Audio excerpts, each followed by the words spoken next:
Are you here? Oh, we're so glad you're here, plugged into episode number 994 of the Paul Leslie Hour. Today, Paul is joined by Rose. Rose likes to keep it familiar, no last name necessary. Rose is the host of Rose Unplugged. Rose is riveting, whether on radio, television, or podcast. Paul is a faithful listener.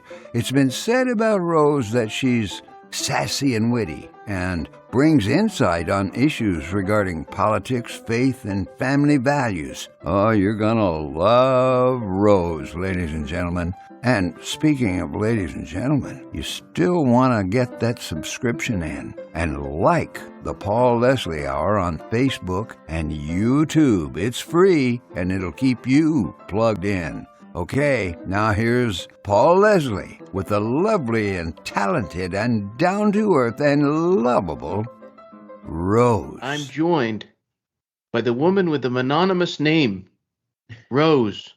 Rose of Rose Unplugged. She's brought a lot of smiles to my face. I very much enjoy her show, Rose Unplugged, which you can get on Spotify, Apple Podcasts, all the platforms out there. She is a great voice, whether she's on radio, podcast, or television. Rose, it's so good to talk to you. Oh, I always enjoy talking to you. And we've even begun a little bit of exchanges through email. And I'm glad because I'm really enjoying getting to know you. Well, that's very, very kind of you. You're putting up with my my demands. And you're putting up with my, how do I do the Skype things? New for all of us. Well, Rose, you have been broadcasting for more than 20 years now. Long time. A long time. What has always been the purpose of the broadcast that you do? I love American history. When I was young, that's all I wanted to read was stories about our history, our founding fathers, and then even beyond, the very beginnings of this country. And so, and in college, I did an honors paper on American history. I chose the Revolutionary War period. I called it the case of heaven against hell. And I think I borrowed that from a preacher at the time. But so I've always been fascinated with that. And it gave me such a great love for this country and a desire to preserve all of those things that we hold dear, particularly our liberty. I mean, that is the most important thing, right? That's what blood was shed over. That's what people sacrificed so much for, was liberty. And I think that's why I had a desire to talk politics. I've always been involved in either politics or Christianity. I started out actually in Christian TV and then went from there to just doing a political talk show. But actually, there's so many ways where the two intertwine. And I think you and I were talking off camera before the other day, and I told you how I'm beginning to almost see that instead of just even bringing the two together, I'm almost finding that things are now more biblical than they are political. I mean, when we talk about abortion, that's thou shalt not kill. That's biblical. It's not political. When we talk about God said, I formed you when you were in your mother's womb, I knew you. That, goes, he created us male and female, right? That is not political. That is biblical. There are so many things now that are going on in this world, in this country specifically, but in general, the world, that has now become, there's like this really fine line between the two. And I think that's more where my influence is now, or where I desire to have an influence. When before it fluctuated. First I was in Christian TV, then I was in politics. Now I'm kind of combining and marrying the two, because there is a marriage to be made there. Have you always had this unapologeticness? Has there ever been any trepidation in speaking about faith or in speaking about politics or the Bible? That's a good question too, because there have been so many times over the years. I mean, I've called the FBI in because I've had suspicious emails or, weird things like that over the 20 some years that I've been doing politics. And I wouldn't say that I'm afraid or it would stop me from talking about those things that I feel important to talk about. But I used to always say I would rather be ridiculed. I would rather be criticized, condemned for what I say about Jesus Christ than I would even for politics. I am more willing to be attacked because of my religious beliefs rather than even politics, frankly. That to me is more important. If you want to attack me, go after me for what I believe about faith and how we should be living our lives. So you said you've gotten some strange messages. I thought it was just me. No, there's a lot of weirdos out there.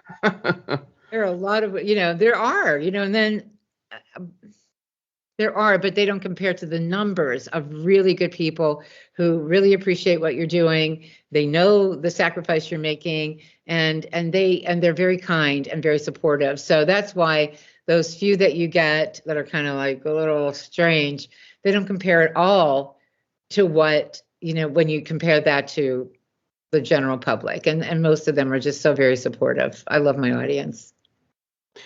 You have a way of getting people to really open up. I've listened to a lot of your interviews. So what is the secret? How do you get somebody to feel that comfort? I think I show them a general interest, a genuine interest in what they're doing, what their topic is, or their book. In addition to that, I mean, you have to understand, though, for 20 some years, I've been doing this. So I have established good relationships throughout those years with a lot of the people that I have on the show. But the other thing, too, is that, I actually try to understand before I have someone on. It's not like a free fall. I really do my research, and I show them that I know what I'm talking about. And one of the other things, too, that I think is so important is that you listen. When I hear so many people interviewing someone, and I want to say to the interviewer, shut up, just shut up, because I want the expert's opinion on something. And I always felt that I was really nosy or kind of curious. So it was really easy for me to ask the questions that I think most people want an answer to. And I think that's helped me a lot, too, in my interview style. Now, when we were talking the other day, I think I saw a keyboard. Yeah. Yes. Rose, are you a musical person? And I don't know why people say that they're surprised when they find that out, but I am. And I love the piano. That's my favorite instrument. I played a lot, guitar, violin for a short time. I just couldn't, I don't know, I couldn't do it. But piano has always been one of my favorites. And I just recently at Christmas time bought for myself a new keyboard because I hadn't had one for a long time. I was so committed to being a mom and, doing other things. And I'm at a time in my life where I want to return to some of those things that brought me joy, things that I really enjoyed. It doesn't surprise me at all, though, that you would have. I don't know why people say, oh, that's surprised. I'm surprised, Rose. I'm like, why? Well, Rose, you've been able to speak to a lot of people that they have a lot of credits to their name. People would say that they're impressive people or people of great fame. Is that ever something that makes you nervous? No. And in fact, I interviewed, I think 2 years ago, Donald Trump, who asked to be on with me. And I wasn't nervous for that either. In fact, I made a joke and I don't think he got it. So, I had this like really great line planned for him and everything. And he kind of just like missed it, I think. But anyway, he was fun to do it with. And I didn't even feel nervous with him. So no, I didn't. I think I'm genuinely excited to be with somebody. And I feel like the woman who's fighting trafficking or the drugs coming across the border, who's just a mom trying to do her thing and interviewing a former president, or some of the other people like Charlie Daniels and others that I've interviewed, Nugent, and just so many. I feel like no one's greater than the other, maybe in terms of how many people know who they are, but what they're doing is just as important as the one who's famous. So that I've always felt that way too. So you would approach somebody who maybe hardly anybody's heard of the same as you would a president or a music star. Yeah. Yes. Well, I have great respect for egalitarianism, so that's good. Well, let's say somebody out there doing great things and really working hard to make this country a better place, and they're fighting for victims. And so to me, they really are heroes. They are heroes. Absolutely. Yeah. Well, nonetheless, has there been maybe somebody that you could tell us about that you finished the interview and you just thought to yourself, I am so impressed with this person? Wow, that's such a good question. There was now I'm going to double check his name. There was a former congressman that was on. He just, you know what he did? He talked about character of some of the leaders that he had met in his lifetime. And I'm talking Margaret Thatcher, Ronald Reagan, Billy Graham. And for me, there was a level of humility involved, but just the fact that he was able to really capture those qualities that made those great leaders great leaders. And so I love things like that too. People that look beyond themselves, because I've met people that had to work with, I have a friend that, worked with Kiss or Elton John and but they don't really have, there's no like really good something you want to chew on kind of information or stories they can tell. But I love it when someone like this guy could remember these stories and things about these people that made them great. So he was like looking outside of himself, and he was enjoying the moment, but he was taking everything he could from that moment. Those are the interviews that I like, people that had that much to offer. Do you have a favorite interview of all time? Yeah, it's hard to say because there's so many different categories. I would say that, like, for example, if I'm talking about the border, I love Tom Homan because like he is so irreverent. He just, he's like, I wake up every morning pissed off. And I'm like, okay, I get it. He's so passionate about what he does. I love people like he and Derek Maltz when we talk about the border, the drugs coming through. I love their passion.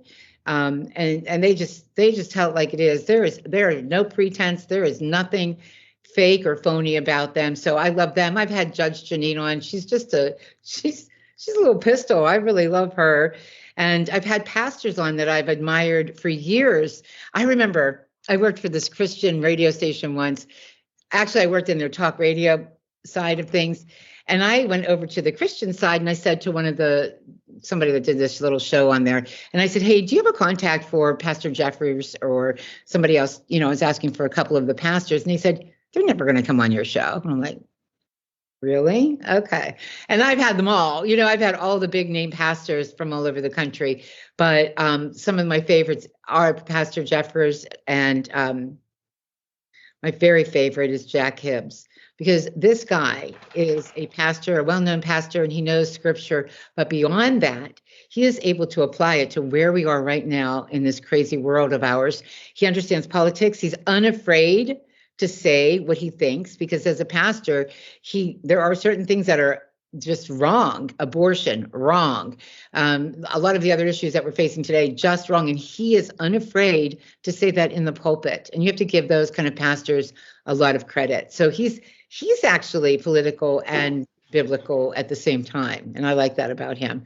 So there's like different categories of people that I think I've enjoyed almost everybody I've had on my show, honestly.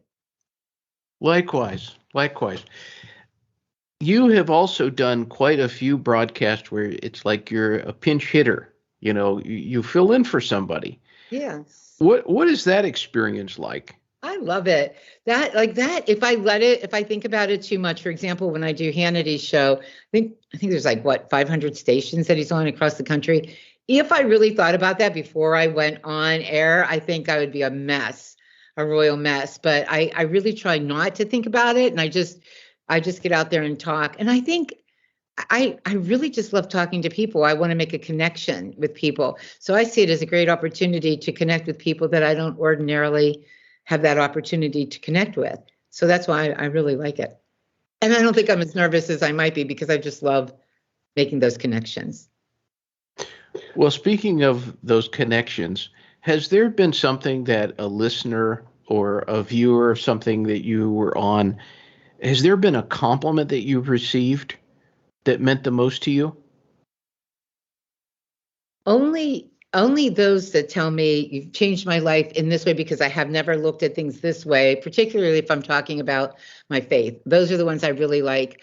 I talked about dementia a couple of times on my programs here in the city and also on Hannity's show, and I had a lot of response. But that's something that's very personal to me, because I took care of a father for 3 years. My sister and I shared responsibilities, and he had dementia, and it was tough. It was bittersweet. It was quite the journey. And yet I would do it all over again, as exhausting as it was, as sad as it was, as difficult as it was. And I think those kind of things, those things that people can relate to personally, are the kind of things that I appreciate when they give me feedback. That, my faith, and then just people saying, hey, you know what? I have a new love for this country, or I want to help preserve liberty as well. Those are all the things that really make me happy when I hear those kind of things. There's a man that lives in Pennsylvania. I've had him on a couple of times now, and I know you have worked with him as well. And every time I've talked to him, I've just felt like I'm sitting at a kitchen table with him. I'm talking about Jeffrey Lord. Wait a minute. Does Jeffrey Lord let you talk? Because when I have him on, he never shuts up. No, I'm only kidding. I can say that about him because we are very close friends. Jeffrey and I are very, very close friends. Well, tell us about this guy. He's an interesting person. Jeffrey knows something about everything, but what I really love, and so when there's something going on, or like when we were at the speakership, when we were going through that whole thing, he's the first person I call, because I can say, hey, Jeffrey, has anything like this ever happened before? This guy knows exactly what happened and when, who the president was, who all the major players were. He knows his history, and I respect that, because as I said, I love our history, but I don't know that kind of stuff. He knows everything. I don't care what's happening. I call Jeffrey Lord. I ask him, has this ever happened before in the history of this country? And he can tell you yes or no, and exactly the exact details as to what happened and when. He's a great guy. He's genuine. The thing about Jeffrey is he is just so genuine. He is who he is. That's it. I don't honestly think there's not a pretentious or bone in his body. He is just such a sweetheart. Maybe that's why I get the kitchen feeling, the kitchen table feeling. Yes, yeah. And I always tease him. I'm like, take a breath. But he's awesome. He's awesome. He's just a very smart man, and I love that people give him the opportunity to share what he knows. He is encyclopedic, though. You're right. He really is. And these days, without encyclopedias and without somebody giving us the woke version of things, it's good to have him around. Absolutely. Well, Rose, tell us what broadcasters, either that are out there now or throughout all of history, who do you especially respect? TV or radio? I love, this is funny because I don't really watch or listen to a lot of radio or podcasts. I just don't have the time. And not only that, I never wanted to be influenced by anyone else's opinion. I honestly just really like my own opinion. And I find that oftentimes when I have a feeling about something, I'm usually right. So I don't want to muddy the waters. But I will say my all-time favorite in terms of radio personalities, and we were on a lot of the same radio stations together for many years, would be Rush Limbaugh. And I just think he was so smart. I really do. And people, I had to scratch my head when people would say, oh, he can do the show with one, half his brain tied behind his back. It's a joke, people. But, he loved to do that. He didn't care what anyone else thought. And there's a story I always like to tell, because at one time in my career, and I don't know if it's because I always had my headsets cranked up so high or what, but I started experiencing ringing in my ears, and I was just having such difficulty. And it's maddening. If anyone out there has had it, they know that it can be very maddening. So I had told Sean Hannity about that. Next thing I know, he had apparently told Rush, and I hadn't even thought about Rush, because remember, he did have that issue with his hearing. He called Rush. Rush called me on the phone and said, look, whatever I can do for you, I can send you to my doctors in California. That's the kind of man he was. Now, fortunately, I didn't need to do any of that. I had a great doctor who said that he caught it just in time, and we used steroids, and that helped me. It cleared it all up for me. But the fact that he did that, and so we kind of stayed in touch for years afterwards until he passed. I'd send him little notes while he was on the air, and every once in a while he'd read it, and say, oh, Rose in Pittsburgh is saying this. But I admire him because he did his homework. He was smart. I feel that I learned so much by listening to him. I miss him. He's my favorite radio personality, I think. Well, you have good taste, Rose. Yeah, I mean, like, how can you not like him? Oh, unless you're some crazy liberal, then you're not going to like him, right? But Right. yeah, he's awesome. Well, I want to talk about something, and everybody out there, they can go to sheiscalledbyhim.com. So tell us what is She is Called by Him, a ministry?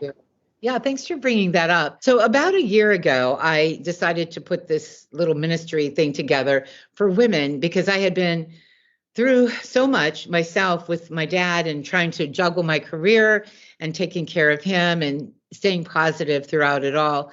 Plus, there are just so many other things that are going on in the world that women carry a lot on our shoulders. I always joke that when we go to bed, my husband, as soon as his head hits the pillow, he's gone, he's out, he doesn't, that's it.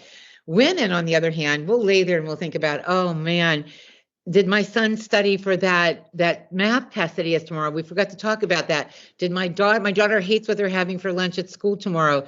I need to pack a lunch. I forgot all about that. And so we lay in bed and we're just like all of this stuff, and that never stops, even when the kids are out of the house.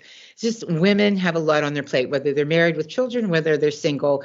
And if they're single, there's even more on their plate. So when I went through this with my dad, it was we knew that he was showing signs of dementia. My other sisters knew before I did. I kept saying, no, he's just getting older and everything, until his neighbor called and said, yeah, I kind of think this is, you should probably not have him living on his own any longer.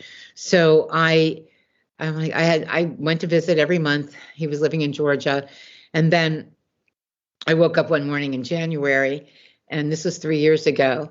And I felt like God told me, pack up your car for a very long time, put enough in there to last you for a while, and drive to Georgia. And I thought, oh God, first of all, I hate driving. I don't even care. I don't care if you live an hour away. I hate driving, let alone from Pittsburgh to Georgia. But I did it. I packed up the car. I went down there, and it took a month and a half of me living there. And I have to remember, like, when with dementia patients, first of all, with the elderly anyway, he was always cold. So the house was like 90 degrees. And the blinds were all shut because somebody might be looking in. And it was just really difficult. It was a very tough month and a half. I would call my husband, my son, and say, I can't do this anymore. They would say, come home. And I would say, I can't, because I know that God sent me down here. I know he did. I cannot go home. So finally, after a month and a half, within 3 days, sold his house, packed him up, convinced him long enough, because he would say, okay, and then change his mind by, an hour or two later, or forget that he agreed. But in 3 days, sold his house, packed it, and moved him to Florida. And so we got him moved into a facility down there. It was independent living at that time. And then it had to progress into assisted care and then memory care. Of course, that's how it all goes. Each year it was something different. But after I got him packed in, it turns out that CPAC was having their event in Florida that year. So I thought, you know what? I'm just going to go for a day or two. And I was staying at the Hyatt there. And at the Hyatt, if you get up in the middle of the night, the minute that your feet hit the floor, a light comes on that illuminates that whole floorway all the way into the restroom, right? So I got up and I put my foot down and it lights up and I'm like, oh, that's so cool. And then I felt God say to me, that is what I did for you. I told you where to place your foot. I told you, pack up your bags and go to Georgia. And then after that, I illuminated your path for you. I opened up doors. I made a way for you all through that month and a half. And I felt that so strongly from him.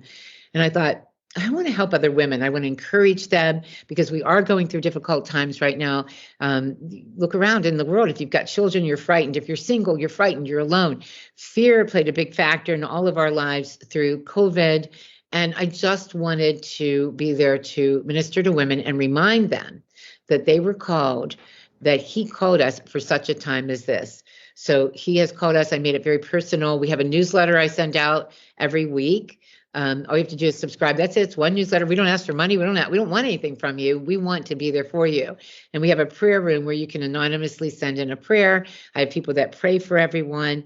It's just a really great resource for anyone out there. So sheiscalledbyhim.com is just an encouraging. And I've got young people on staff that write about being a Christian in today's world, or even being a conservative, because that's been tough too. So I have kids on college campuses that submit stories. I have adults that do.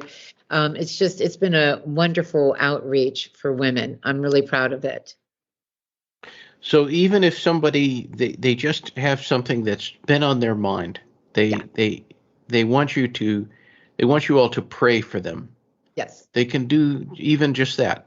Yeah, they can just send in. We have a prayer room, anonymous, and I actually have a group of women that pray for everyone. So it's really kind of cool. It's all how it came together. It's just amazing. I call it a God thing because I didn't know in the beginning, like, how am I going to do this? How am I going to do that? And it just all fell into place. I even today talked to someone else who's going to contribute and talk about trafficking. We've got a trafficking issue here in this country. And so she wants to contribute along that line. So it's just kind of neat how it just evolves over time. But it was very organic, and it's just proving to be a blessing, I think, to a lot of people. She is calledbyhim.com. Yes. And always, of course, you can go to roseunplugged.com. And I've got my podcast there, along with others that I like to feature that are some clients of mine, in fact. So, yeah. You were talking about fear, being afraid a moment ago. And it's something that I do hear from a lot of people, fear about all different kinds of things. Yes. They're worried about what could happen with the election, what could happen with their mortgage, what could happen with, I mean, you could have a list if you put your mind to it to find things to worry about.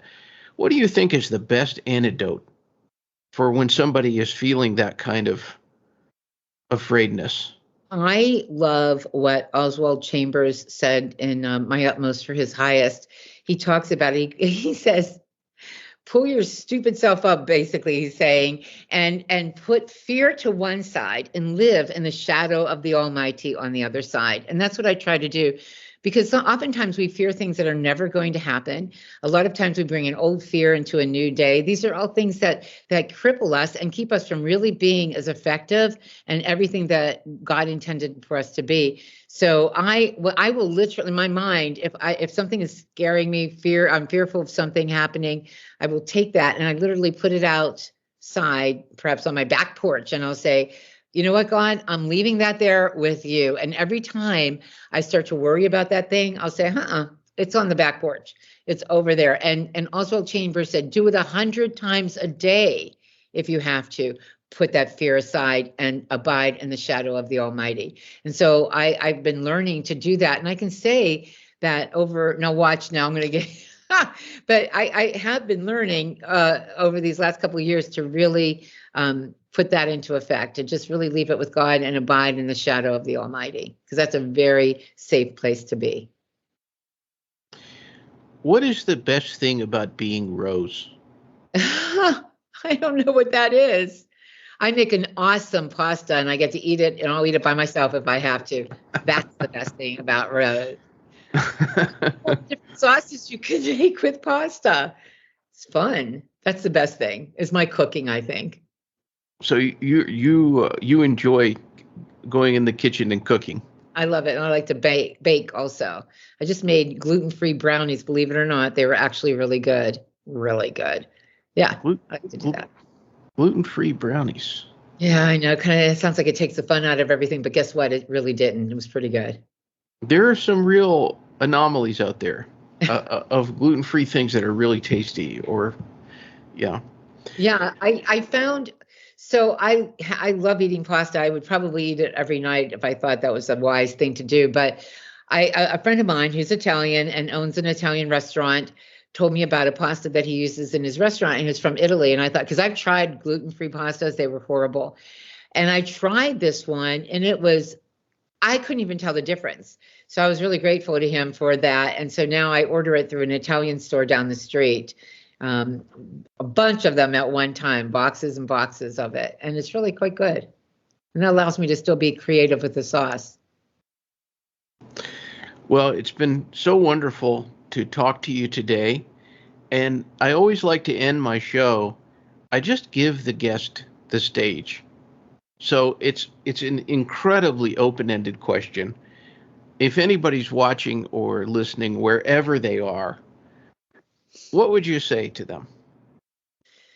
What would I say to them? I think that right now that things look like they are falling apart. The world looks like it's on the brink of something awful. It really does. We've got an election coming up, and it's anybody's guess how that's going to turn out, because we're just living in crazy times right now.